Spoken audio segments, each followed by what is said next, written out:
جنگ ستمبر 1965 کے پس منظر میں لکھا ہوا ایک شاہکار ناول BRB بہتی رہے گی، جس میں پاک بھارت جنگ کے واللاحظ واقعات شامل ہیں۔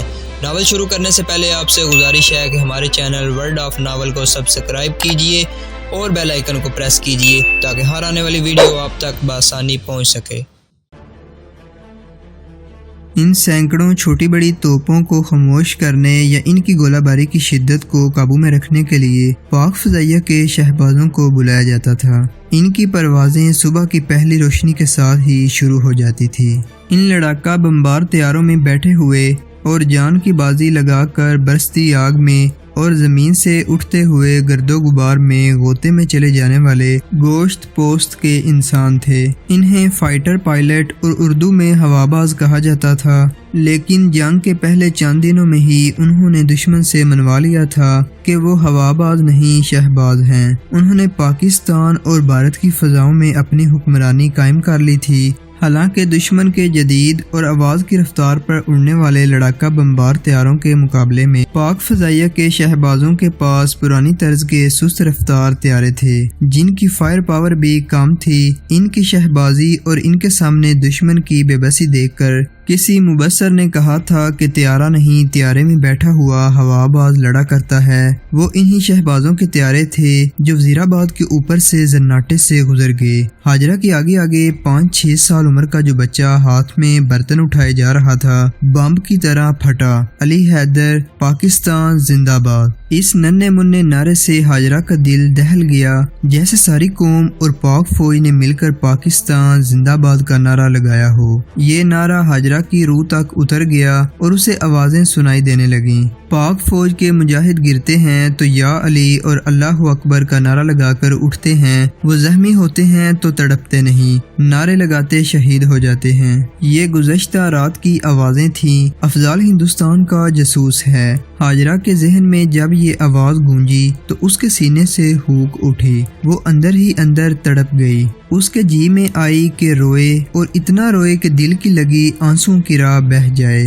اس نے اپنے آپ کو یہ فریب دینے کی بھی کوشش کی کہ رات کو اس نے صوبیدار اکبر علی کو خواب میں دیکھا تھا۔ اس نے جو کچھ بھی کہا تھا وہ خواب میں کہا تھا، مگر حقیقت کے سامنے یہ خود فریبی ٹھہر نہ سکی۔ وہ رک گئی تھی، پھر چل پڑی۔ اس کے قدم ڈگمگا رہے تھے اور اس کے پاؤں تلے زمین پانی کی لہروں کی طرح اوپر نیچے ہونے لگی۔ اس قسم کی ذہنی کیفیت کو سمجھنے اور اس پر قابو پانے کے لیے جس عقل اور فہم و فراست کی ضرورت ہوتی ہے وہ ہاجرہ میں نہیں تھی۔ ذہنی طور پر وہ اکھڑتی چلی گئی۔ اسے کسی گھر کے ریڈیو سے جنگی ترانہ سنائی دیا، جو موت آئے سامنے تو مسکراؤ ساتھیو۔ ترانے کی پرجوش موسیقی اور طرز نے ہاجرہ کو تھام لیا۔ تیز اور جوشیلی موسیقی اس کے وجود میں سرایت کرنے لگی اور اس کے خون کی گردش تیز ہونے لگی۔ اس کے لڑکھڑاتے قدم سنبھل گئے، وہ چلتی گئی۔ اسے اپنے سر پر صوبیدار اکبر علی کا ہاتھ محسوس ہوا۔ اسے سکون سا آنے لگا، لیکن بعد میں اس کے دل پر پھر خوف طاری ہونے لگا۔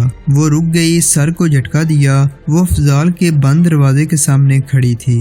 بند دروازے کے پیچھے خاموشی تھی۔ بند کواڑوں نے ہاجرہ کے دل کے دریچے کھول دیے اور اسے قرار سا آنے لگا۔ دروازہ باہر سے بند نہیں تھا۔ اس کا مطلب یہ ہے کہ افضال اندر موجود ہے۔ ہاجرہ نے بڑی آہستہ سے دستک دی اور دروازہ فوراً کھل گیا۔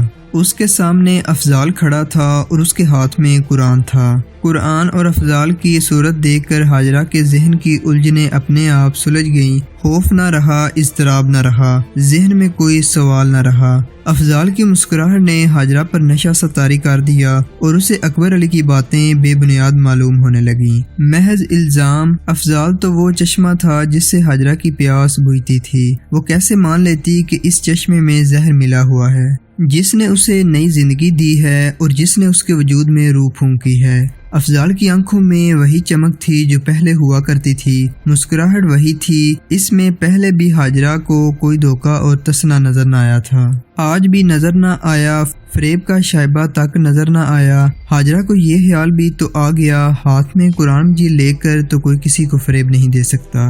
پھر ایسے ہوا کہ دروازہ جو افضال نے کھولا تھا وہ ہاجرہ اور افضال کے پیچھے بند ہو گیا۔ قرآن وہیں چلا گیا جہاں افضال رکھا کرتا تھا۔ اس نے ہاجرہ کو اپنے بازوؤں میں لیا تو ہاجرہ نے افضال کے انداز میں پہلے والی وارفتگی اور بے تابی دیکھی۔ افضال کے لمس اور اس کی سانسوں کی بو نے حاجرہ پہ بےخودی طاری کر دی۔ افضال جی، حاجرہ نے اس کے بازوؤں سے تڑپ کر نکلتے ہوئے پوچھا، تمہیں قسم ہے اس قرآن مجید کی جو تم ابھی ابھی پڑھ کر اٹھے ہو؟ جھوٹ بولو گے تو دوزخ میں جاؤ گے، سچ بتاؤ تم ہندوستان کے جاسوس ہو؟ افضال یوں اچک کر پرے ہٹ گیا جیسے حاجرہ ناگن ہو اور اس نے اسے ڈس لیا ہو۔ وہ پھٹی پھٹی نظروں سے حاجرہ کو دیکھنے لگا، اس کے چہرے کا رنگ بدل گیا۔ حاجرہ نہیں جانتی تھی کہ چہرے کے اس تاثر سے کیا ظاہر ہوتا ہے۔ وہ اتنا ہی سمجھ سکی کہ افضال کو غصہ آ گیا ہے۔ میں تو نہیں کہتی، حاجرہ نے خفت امیز لہجے میں کہا۔ وہ کافر اکبر علی کہتا ہے۔ اکبر علی کو جانتے ہو نا، وہ جو کل میرے پیچھے پیچھے یہاں آیا تھا؟ اکبر علی، افضال نے غصے سے کانپتی ہوئی آواز میں کہا۔ وہ اکبر علی جو جنگ سے بھاگ آیا ہے۔ پاکستان کے خوبصورت جوان سرحدوں پر شہید ہو رہے ہیں، ان کے بازو کٹ رہے ہیں، ٹانگیں کٹ رہی ہیں، ان کی آنکھیں ہمیشہ کے لیے اندھی ہو رہی ہیں، اور یہ اکبر علی جو اپنے آپ کو صوبیدار کہتا ہے، یہاں گلیوں میں بدماشیاں کرتا پھرتا ہے۔ افضال جی، حاجرہ نے بچوں کی طرح بےتابی سے کہا، تمہیں ایک اور بات بتاؤں؟ وہ اقبال ہے نا، وہ جس کے گھر میں میں نوکر ہوں، وہ فوج میں لیفٹین ہے، وہ زخمی ہو گیا ہے اور لاہور ہسپتال میں ہے۔ میرے گھر والے سب لاہور چلے گئے ہیں، میں گھر میں اکیلی ہوں۔ کہتے ہیں اقبال دونوں آنکھوں سے اندھا ہو گیا ہے، وہ تمہیں چھیڑا کرتا تھا نا؟ افضال نے کہا، تم نے مجھے بتایا تھا وہ تمہیں بہت تنگ کیا کرتا تھا۔ دیکھ لینا حاجو، جس نے تم پر بری نظر رکھی ہے اس کا انجام یہی ہوگا، اسے خدا تمہارے سامنے سزا دے گا۔ اور یہ اکبر علی، میں نے اسی وقت اس کی نظریں دیکھ لی تھیں جس وقت وہ یہاں تمہارے پیچھے آیا تھا۔ وہ میری اور تمہاری محبت کو کاٹنا چاہتا ہے، وہ تمہارے ساتھ شادی کرنا چاہتا ہے نا، میرے خلاف تمہیں گمراہ کر رہا ہے۔ اسے بڑا اچھا موقع مل گیا ہے، آج کل کسی کی طرف اشارہ کر کے کہہ دو کہ وہ جاسوس ہے تو تصدیق کیے بغیر اسے پولیس پکڑ کر لے جاتی ہے، پھر اس کی رہائی کی کوئی صورت ہی نہیں بنتی، خواہ وہ بے گناہ ہی ہو۔ اکبر علی مجھے جاسوس کہہ کر گرفتار کرانا چاہتا ہے، اس سے پہلے وہ تمہارے دل میں میرے خلاف نفرت پیدا کر رہا ہے تاکہ تم مجھے بے گناہ نہ سمجھو۔ خدا تمہارے دشمن کو گرفتار کرائے۔ افضال جی، حاجرہ نے بے ساختگی سے افضال کا چہرہ اپنے ہاتھوں کے پیالے میں تھام کر بڑے ہی جذباتی لہجے میں کہا، میں اب اس مردود کی باتیں نہیں سنا کروں گی۔ حاجرہ کو روحانی سکون محسوس ہونے لگا۔ صوبیدار اکبر علی نے افضال پر جو بونڈا اور مکروہ سا بحروب چڑھا دیا تھا وہ اتر گیا تھا۔ اب افضال اسے اپنے اصلی اور قدرتی روپ میں نظر آنے لگا۔ افضال کا یہ کمرہ تو حاجرہ کے مہجور اور مغموم وجود کی پناہ تھا، اور افضال اس کے لیے ہوا سے بھرے ہوئے مشکیزے کی مانند تھا جس پر وہ رنج و الم کے سیلاب میں بے خوف و خطر تیر رہی تھی۔